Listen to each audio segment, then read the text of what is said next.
On our way na kami to our second destination, and dito kami dumaan sa Santa Maria, Laguna. First time naming makadaan dito, no? And ito, napa-stop over kami because of this view.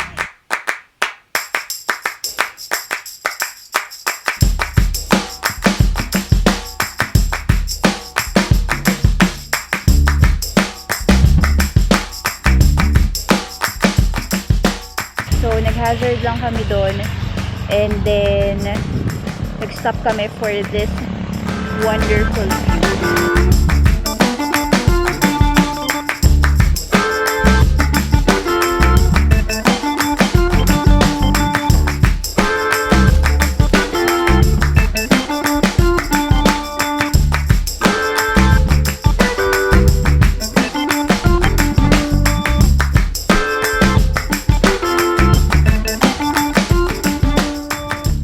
So there, this is the part 2 of our camping vlog series, and nandito na tayo sa ating second location. So galing tayo kanina ng Infanta sa may 9 Pines, and now we are in Isla Chica. So nakaset up na yung tent natin. Tadang! So this is our tent from Nature Hike. Merong chair, merong balcony. Oh, balcony! And eto. Ayan, kasyang-kasya yung mga gamit sa loob. Tapos, meron kaming hinila dito na trunk of tree. Ayan. Para upuan din and magsilbing, alam mo yung bakod. Tapos, eto na yung dagat. Ayan na. Diba? Lapit lang. Ayan guys. Pakita ko sa inyo yung loob na nung tent. Ayan, nandito na sa gilid yung mga gamit namin, yung mga gagamitin, mga panluto, damit, pamalit damit, sleeping bag. Tapos itong area na to, yan, dyan na yung tulugan. Tapos nandito yung iba naming bags na dyan namin nakalagay yung mga gamit namin. So, hindi muna namin siya kailangan, pero may iba pang mga items na nandyan. So, nilagay lang muna namin dyan sa may gilid. Parang yan na din yung nagsilbing pabigat para dito sa tent.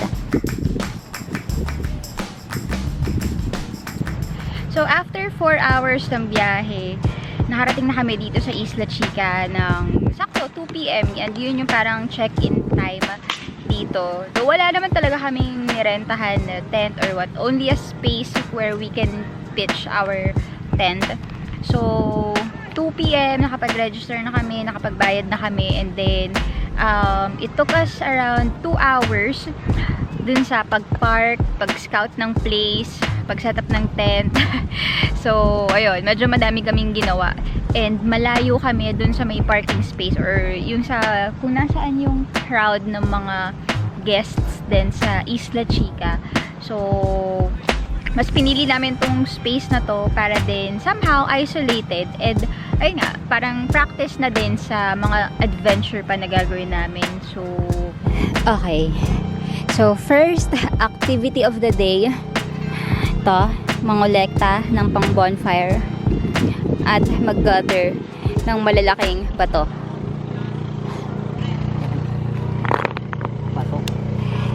Dami na natin bato. Ayan. So, as you can see, andyan yung mga tao sa part na yan ng Isla Chica.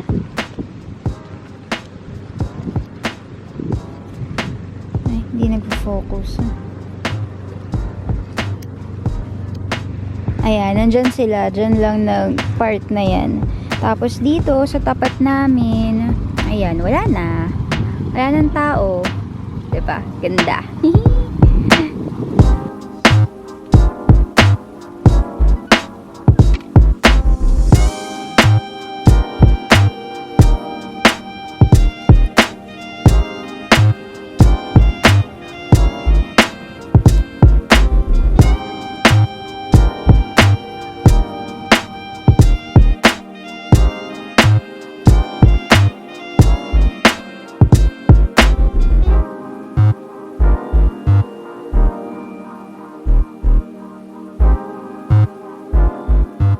So, good morning. It's around 6 AM and hinihintay na natin yung pagsikat ng araw. Pero again, maulap yung kalangitan dun sa part na yon, kaya natatakpan ng ulap yung mismong araw.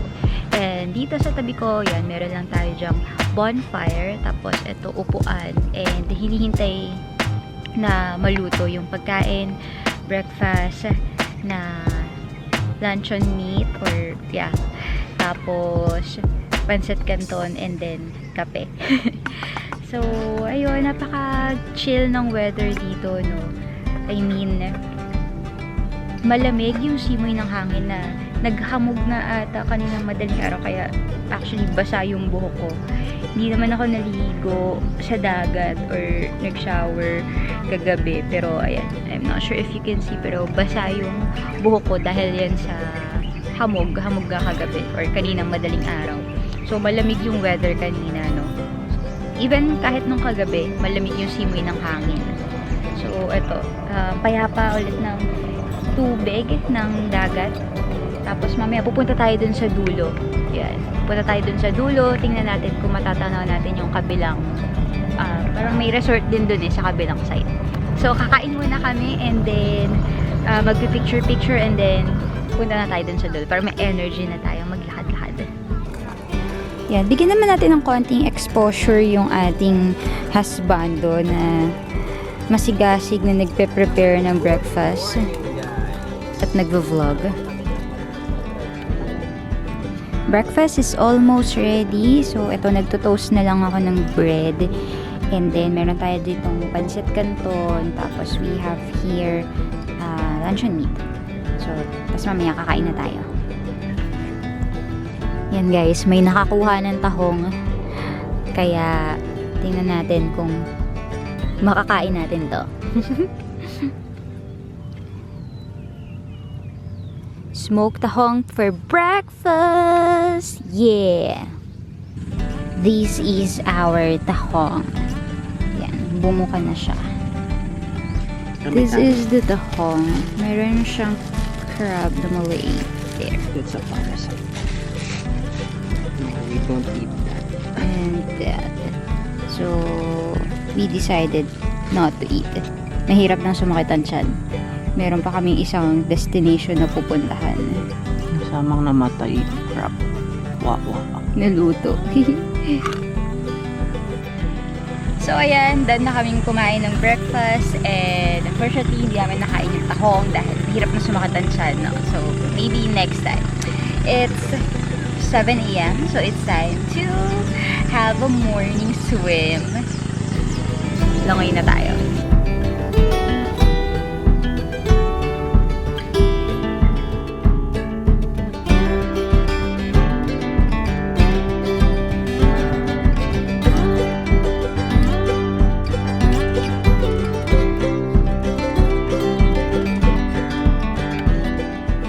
Here guys, morning dip.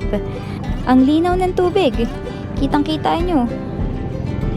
Tapos payapa lang yung banayad pala. Banayad yung tubig.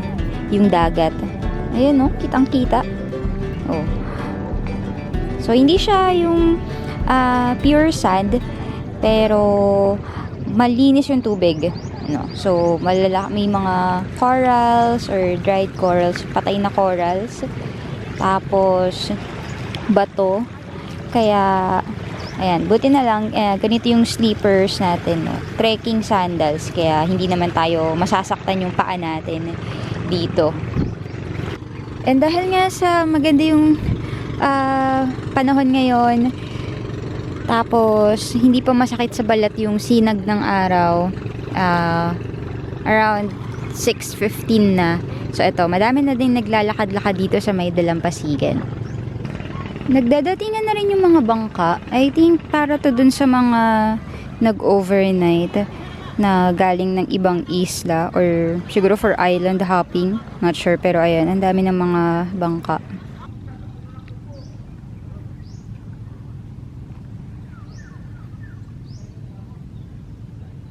Yung sikat ng araw na yun ng alas 8, sobrang Nakapagbanlaw na ako and nakapagpalit na din ng damit. Saglit lang ako nakalublob sa dagat kasi nasagatan yung paa ko kanina. Nadulas ako dun sa bato habang may binivideohan ako ng mga isda. So ayun, kaya umahon na din and nagbanlaw na, nagpalit na. Ngayon naman, time na para linisin yung gamit. Magligpit na kami ng gamit dahil maya-maya ay pupunta na tayo sa ating third destination. So this is the current situation ng aming tent. Okay, ang daming kalat, ang daming liligpitin. So, ngayon ako yung nakatoka na magligpit habang si Lion naman yung nagbabanlaw or naliligo. Ayan. So, tara, ligpit.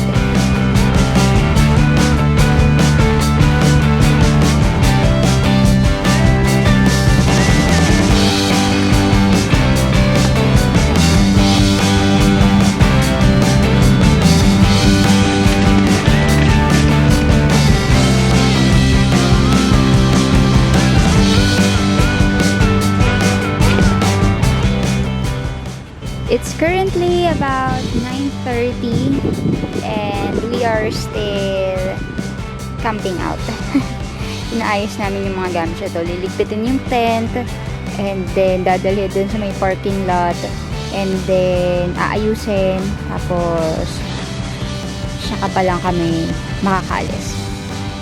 So, nandito na tayo sa may parking and ito lang naman yung bitbit natin.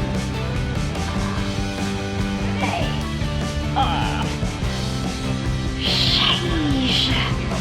Bigat. Hirap. Yan yung binuhat ko. Halos kasing laki ko na. Bigat. So, hintayin ko na lang dito si Lion. Tapos, dito namin naayusin yung mga gamit. Para, yan, mailagay dito sa motor.